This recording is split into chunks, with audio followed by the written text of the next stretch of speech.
Maintenant, on va changer de registre dans les intelligences moins supérieures. Vraiment, là, j'étais dans l'auto ce matin, dans mon camion.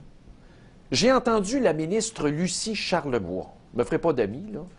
Puis vous le savez, je suis un libéral, j'aime ce gouvernement-là, mais là, j'ai entendu la ministre Lucie Charlebois, qui est députée pas loin de chez nous, c'est la ministre responsable dans ma région. Et elle est allée dire, suite aux coupures dans les centres d'accompagnement pour aider les gens à sortir de la toxicomanie, vous avez vu, ça roule depuis hier, c'est d'une tristesse infinie. J'en ai visité un, moi aussi, dans la région de Mauricie, là. Puis on le savait que ça s'en venait, là, les coupures à l'aide sociale, donc on coupe quand on est en programme de réinsertion pour se sortir de la toxicomanie. Bien, j'ai entendu la ministre dire, bien, écoutez, dans l'état des finances actuelles, qu'est-ce que vous voulez qu'on fasse? C'est comme si elle parlait de recyclage d'ordures. On parle d'être humain, Mme Charlebois. Le prix, là, il n'y en a pas de prix pour aider le monde mal pris. Parce que le jour où ça sera vous, Mme la ministre, ce sera peut-être trop tard. Pour en parler, on a le plaisir d'avoir Nicolas Bédard, qui est le directeur général de l'Envolée à Saint-Hyacinthe, qui est un centre qui accompagne des hommes qui veulent s'en sortir de l'enfer de l'alcool, de la drogue, de la dépendance. Et vous savez, personne n'est à l'abri de ça. Même la personne qui vous parle ici n'est pas à l'abri de ça. On l'a au bout du fil. Bonjour. Bonjour, M. Gendron, ça va bien? Bien, ça va bien. C'est enrageant, là, c'est relatif. Puis j'étais allé en Mauricie pour un tournage il n'y a pas tellement longtemps, dans un centre similaire au vôtre. Et on m'avait dit là, que ça s'en venait, c'était bien épouvantable et qu'il y aurait des fermetures. Mais évidemment, on a de la misère à croire ça. Comment est-ce qu'une institution peut fermer, bang, comme on a vu hier aux nouvelles? C'est d'une tristesse infinie. Je peux pas croire que le gouvernement ne fera rien. Écoutez, le gouvernement ne peut pas dire qu'il n'était pas au courant. Exact. On a eu 3 rencontres avec le ministère de la Santé, 2 rencontres avec la Solidarité sociale. Nos rencontres ont débuté en mars. On a eu des pourparlers quotidiens. On leur a fourni des tableaux, des chiffres. Oui. On a décortiqué le financement en toxicomanie dans son ensemble. Sur le budget de 100 millions, là, on l'a décortiqué, là, puis on leur a tout montré ça. Insensible. Rien. Et aucune empathie. Rien. Moi, quand j'ai rencontré un groupe, justement, vous me corrigerez, mais je pense qu'on parle des mêmes affaires. C'était des gens qui étaient déjà dans le processus judiciarisé. Mais s'ils prenaient l'engagement d'aller, par exemple, chez vous ou à d'autres endroits là, spécialisés pour se sortir de la toxicomanie, bien, il y avait une... C'était pris en considération dans tout le programme de réhabilitation. Mais évidemment, là, les gens ont plus accès à ça. C'est quoi ça? On va les mettre en prison pensant que ça va coûter moins cher. Il n'y a pas du monde assez idiot pour penser ça. Mais présentement, là, avec la fermeture de Malaric, ce que ça a créé, là, c'est que les centres qui avaient des taux d'inoccupation de 10 et de 15 sont maintenant à 100 Ils débordent. Ça veut dire que pratiquement tous les centres au Québec là, sont en pleine capacité. OK. Certaines régions sont en surcapacité. Si on en perd un autre de cette ampleur-là, il y a une brisure de service qui se fait. Et c'est là que le problème va arriver. C'est là que les gens dans les centres de détention ne vont pas pouvoir intégrer les services. C'est là que les gens dans les hôpitaux, dans les services de psychiatrie, ne pourront pas intégrer nos services.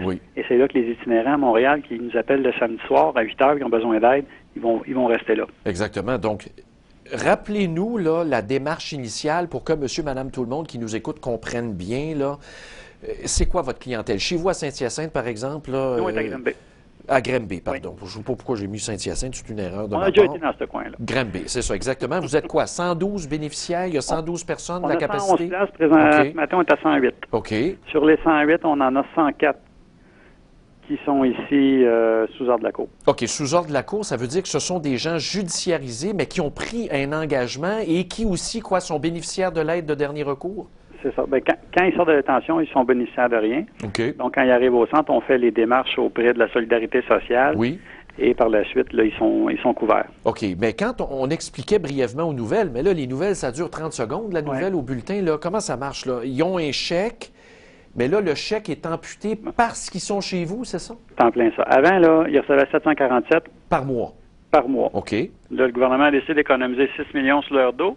Il a fait passer le chèque à 200 $. OK. Il a économisé 547 par tête. OK. Mais ça, cette économie-là, entre guillemets, là, de 500 $ par tête, c'est parce qu'il est inscrit dans un programme chez vous ou dans d'autres maisons, là. C'est ça. Le gouvernement se disait, on paye déjà le gîte et le couvert. OK. Vous en avez assez, arrangez-vous avec ça.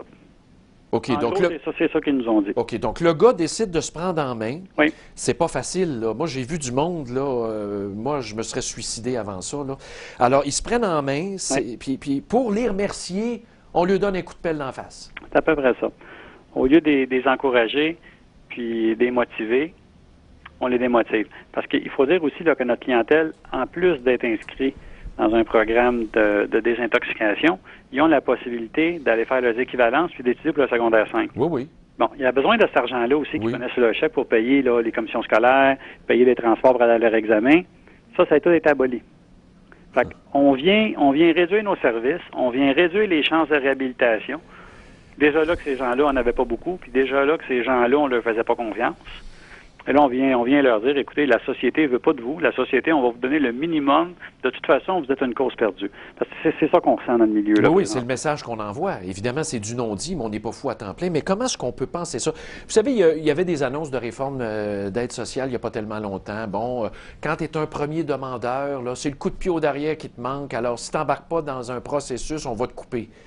Mais là, ils sont embarqués dans un processus. C'est du monde déjà à terre pour sauver 5 millions. Mais quelle crasse! Pensez-vous que c'est une crasse administrative ou c'est une crasse politique qui a pensé à ça? C'est une crasse administrative. C'est dégueulasse. Je pense que les gens... Ce qu'on a su à travers les branches là, au fil des mois, là, c'est que ça a été une erreur de leur part j'espère. De couper. Oui. Par contre, ils ne reculent pas. Mais voyons donc. Si c'était à faire, ils ne le feraient pas, on se les fait dire. Mais ils ne sont pas capables de reculer. Nous, on enseigne à nos pensionnaires. Dans la vie, on fait des erreurs, on les admet, on passe par-dessus, on recule, on continue. Oui. Mais l'exemple qui nous arrive de Québec n'est pas celui-là. L'exemple qui nous arrive de Québec, c'est qu'on a fait une erreur, on s'entête, on pioche, on essaie de faire dévier le débat, puis on s'en sort, puis on s'en lave les mains. Parce que là, c'est ça qu'on sent. Là. Présentement, là, hier, il y avait un débat, et aujourd'hui, le débat commence à glisser en disant peut-être que c'était mal géré, peut-être que c'est ci, peut-être que c'est ça. Il essaye de faire dévier le débat. Mais le débat n'est pas là. Le débat, c'est que la personne qui se prend en main est pénalisée. La personne qui se prend en main a de moins en moins de chances de retourner sur le marché du travail et d'être fonctionnel. Mais ces fonctionnaires-là qui sont insensibles, là, vous me dites, là, on leur a présenté les chiffres, les tableaux. Tout le monde sait que, en tout cas, tout le monde devrait savoir que renvoyer quelqu'un à la rue, le renvoyer chez eux tout seul, ça va coûter plus cher en coûts sociaux. C'est pas sexy, mais c'est vrai pareil. Mais vous savez, là, ça fait longtemps que vous êtes dans le milieu, là, ça gère en silo. Ouais. C'est-à-dire que moi, à l'aide sociale, j'économise 6 millions, mais si ça en coûte 20 à la santé, c'est pas mon problème, parce que moi, mon budget, je le garde. Ouais. C'est ça qu'ils font. Ministère par ministère. On a 4 ministères impliqués. La justice, sécurité publique, santé, solidarité sociale. Chaque ministère a son budget pour la toxicomanie. Chaque ministère le gère en silo. Chaque ministère veut pas en donner à l'autre. Mais au niveau politique, là, je peux pas croire. Là, vous me dites, là, vous me confirmez c'est administratif, cet entêtement-là, mais au niveau politique, moi, je suis tombé j'ai failli pogner le champ d'entendre la ministre. Ben, vous savez dans quel état sont les finances publiques? Pardon? Mais coudon, est-ce une extraterrestre, elle? Elle gère un ministère, puis elle dit ça? Mais tu devrais savoir que ça coûte bien moins cher les traités? Ça me dépasse, moi, je vous dis. Puis pourtant, j'aime ce gouvernement-là, mais là, je me dis vraiment, là, elle n'est peut-être pas à bonne place, là, elle, là.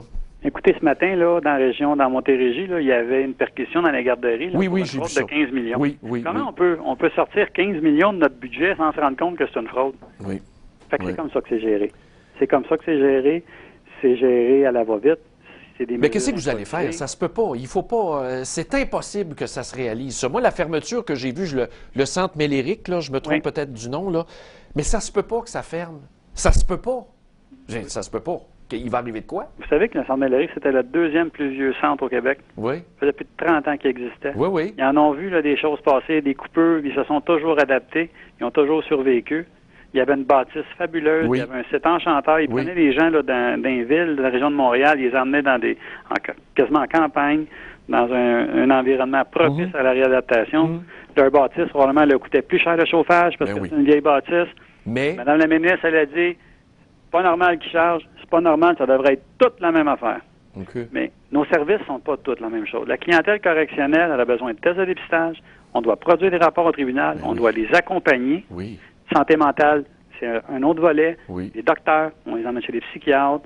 On en prend soin. Les itinérants, c'est une autre chose. Oui. Fait que nos clients, là, c'est pas quelqu'un qui travaille, qui finit à 5 heures, qui prend une bière, qui a un problème, qui vient se traiter pendant 3 semaines, puis on retourne chez eux, là.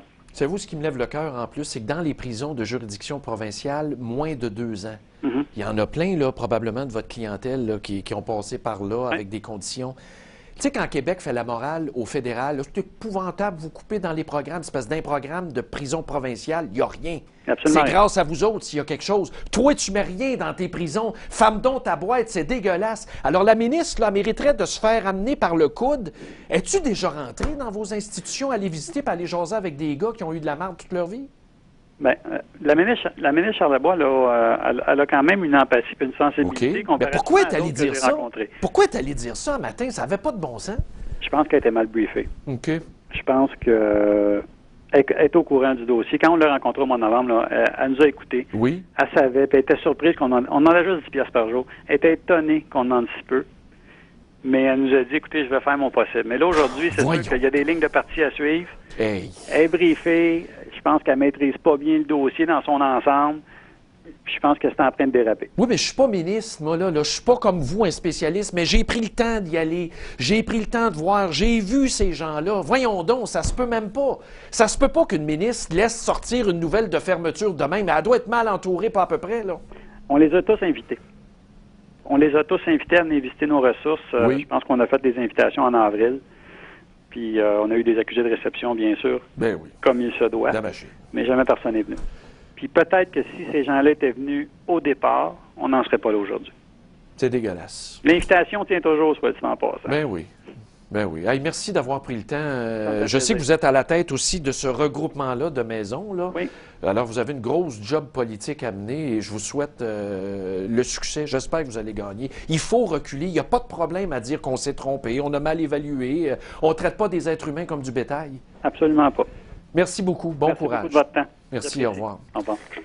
Nicolas Bédard, qui est le directeur général de L'Envolée. Vous avez peut-être vu, Mike, vous passez du visuel pendant l'entrevue. L'Envolée, voici le site web. Moi, j'en reviens pas. Regardez comment c'est beau. Vous allez me dire, c'est des gros kits. Ben oui, mais des gros kits, on ne trouve pas pour traiter des gens dans le fond d'une chambre à Montréal. Alors, c'est très, très bien. C'est très, très bien. Moi, je ne peux pas croire que le gouvernement ne reculera pas. Il n'y a pas de problème à dire que ça a été une évaluation comptable et qu'effectivement, ça n'a pas de bon sens de couper les services parce que ça va coûter plus cher à la société. Votre facture à l'impôt va augmenter à cause de ça, à cause d'une fermeture parce qu'il y a des effets collatéraux. Hein? C'est pas juste mettre la clé dans la porte, là. On va prendre une pause, moi j'y comprends rien. 514-500-2137 si vous voulez réagir, si vous voulez nous appeler. 514-500-2137. Au retour, là, on va commencer notre revue de l'actualité.